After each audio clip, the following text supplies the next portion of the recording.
So how's it going? Exciting day. This should be the Revel kit, 4x4, four-wheel drive, extended range. Let's get into it. All right, so we're into one. That's one of two. So the straight from China. I got the Chinese yellow packing tape. There's the second one there. So there's that. I'm gonna get into this. We'll get it charging, I guess. That's it. I don't really like unboxing videos, but I'll bring you in a little bit. Alright, so here we are. Let's try not to make this too much of an unboxing, but it is pretty exciting. I open it up, it says, welcome to the club. Very cool. Get rid of that. Hopefully my lighting is good. My lights have fans on them, so they're a little noisy. So we're doing without that. We got some natural light today. So here's what's all included. This is one kit, and then pretty exciting stuff. We'll just turn to these wheels. Turn into the wheels. They're 90mm 74As, and they spin pretty nicely. They're a little tight yet, but I have some Kawamas orangutan that are 85s, and 90s are a little bigger. They're awfully big. I mean, I think the trend, a lot of these electric e-boarders are getting into like 120mm wheels and 110s, and 85s are big to me. But that's just me. I'm a new longboarder. I'd love to try out some foamies. Let's look at the manual here real quick. Alright, so what I'll do is just kind of go through the manual, just what's included, and then I want to go through kind of why I chose this. I'm a new longboarder, wanted to get into e-board, wanted to do a DIY, which I still do, but I went this route first, and just kind of go through what's included here, and then we'll get into some analysis. So you get the kit, the front, battery, a charging dock, so you can remove the battery pack and charge it on the dock. So you can take it off the board, charge it on the dock. That's pretty cool stuff. A charging adapter, remote charging cable, shock pad, and for the front, I believe, for the front trucks, a skate tool, great. Orangutan wheel adapters would be good for my Kawamas, try those out. ABEC wheel adapter, so that's probably what's on existing. It's already installed on the board, and some hardware. So that's pretty much that. So pretty exciting. So I've got two of these kits. They're the long range extended version, and I did a lot of research on e-boards on what to do, and kind of want to go to DIY route, but initially wanted to go just grab a retail route, figure out as a new longboarder, figure out how to longboard and all that. So plus with my my history, it would take me like 2 years to build a DIY deck e-skate. We'll get there though. So anyway, so yeah, on to the why I bought the Revel kit. It was just compelling. You know, I looked at kind of Boosted, if you can even get a board anymore. They're kind of the big name. There's the, what is the Australian brand?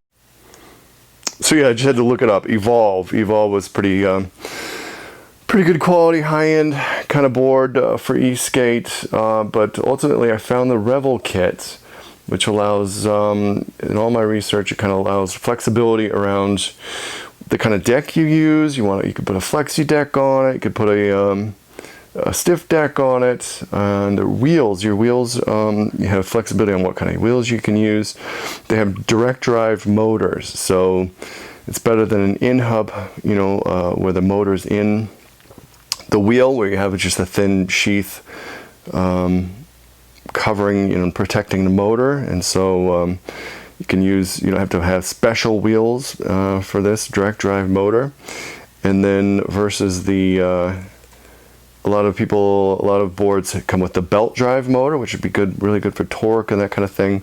With that, the downside, I guess, and I haven't tried one, so but what I've read is, you know, you have more moving parts and it's noisier. So you got a direct drive with kind of best of both worlds is kind of where what I'm seeing is like where the direction is going for drivetrain on e-skateboards. I know belt driven is kind of on the big heavy duty mountain boards, a lot of DIY boards. It's still kind of the preference. You can kind of play around with gear ratios and things like that. But to start out with, I kind of like the idea that it's direct drive. So what else we have? So yeah, best of both worlds. It's got a 30-mile-an-hour top speed, which as a rider, I'm not even ready for that. But top speed kind of makes, a lot of the reviews you read and stuff like that, top speed makes mention, and it kind of makes it sets the bar really for boards. Kind of what I'm reading is if you're below 20 for top speed, like you don't want that as much, and having a decent top speed for a board can actually be defensive, like in traffic and things like that. If you have some acceleration ability, you can be safer actually with a higher top speed. So anyway, this is supposed to be plus 30 miles an hour plus, which is there's not much out there. That's top of the end, top of the mountain, top of the pile. So anyway, so yeah, I got 2 kits. Okay. So I ordered it on June 30th. It's August 5th. That is 36 days. So not bad. I know they had production delays. It's COVID. What are you going to do? So I'm not too upset about that. It arrived by FedEx. Okay, they send it directly from China, from their manufacturing in China. So I got 2 kits. There's even more configurability, flexibility there, because you can use one remote and pair 2 kits on one board and make it 4-wheel drive. So I don't even know what kind of top speed you can get out of that, or if range is any better, but it sounds a lot of fun. I'll be including you guys in on that. So probably need to get a selfie stick. I don't have one of those. So yeah, 2 kits, 4-wheel drive, or you can split one for a buddy board. So like, to me, that's half the fun, is having a buddy go cruise, do some trails and stuff. So there you go. You got a buddy board, or if you want to go crazy, you got a 4-wheel drive board. So what else? So yeah, initially, like I said, I considered DIY board, and I wanted to go kind of retail as a first go, since I was kind of fresh into it. But yeah, just kind of figure out what I want to do on a DIY board. Just go nuts, or make a mountain board, or what. But I'm kind of been feeling building a big long range, high capacity battery pack and motors, and just I want to get mobile, with electricity, with the battery pack, lithium ion. So there's that. So yeah, this is another thing. I figured this was good to start out with. There's a Canadian guy, I think he's in Alberta, and he does some DIY stuff. He had like the fastest board in Alberta or something like that. You shouldn't be able to. If I remember, I'll put his YouTube handle in the description. But he looked at the kit, and one of the things he came away with was that it's really a really powerful kit, but it's really easy to. It's got 4 speed modes, and it's really easy. The acceleration and the torque is gentle. It's applied smoothly, whereas you get like a crazy nutty DIY board that just rips your head off. And so I just figured starting out it would be really good to have a nice smooth application of power, and then we can go nuts with the DIY board later. As memory serves, you can look at the specs, but per motor, say you have a 4-wheel drive, I think it's I'd have to look it up again.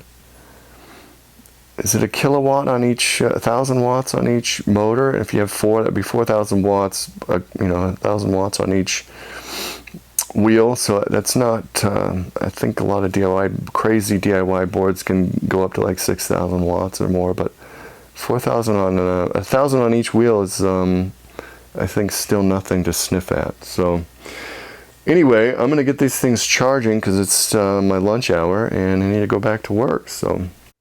Alright, so I'm going to charge this one up and get going on the second one. There's the remote, charge it up as well. And the second kit should have a second remote as well. I think that was a question that I had initially upon my research. It was like, if you get a double, 4-wheel drive, can you get a second remote and split it? And that is the case. And so I will be charging this with the power of the sun. I have this plugged into my solar powered inverter battery bank gizmo, so there's if you need some novelty for the day, there's that. There's something intimate about charging your electronics for the first time. So anyway, yeah, there they are, the two young lovelies charging. They are the extended range version, 6,000 milliamp hours is what I just saw on the back, and the charging adapters, the bricks, those are 42 volts at 2 amps. So we're pulling like, 85 watts on each of them. So there's the back of the battery, 36 volt, 6,000 milliamp hour, 216 watt hours. And then, so that would be a 10S lithium. A lot of DIYers do like go up crazy and go up to 12S. And then here's the brick. So there's no like indicator apart from this that I can see initially. So it was red.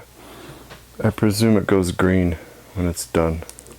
So that's it. Kind of an unboxing, kind of a analysis, and kind of a teaser, which I don't really like teasers or unboxing videos, but there that is. So yeah, I hope to share more on this, and exciting times. Thanks for watching.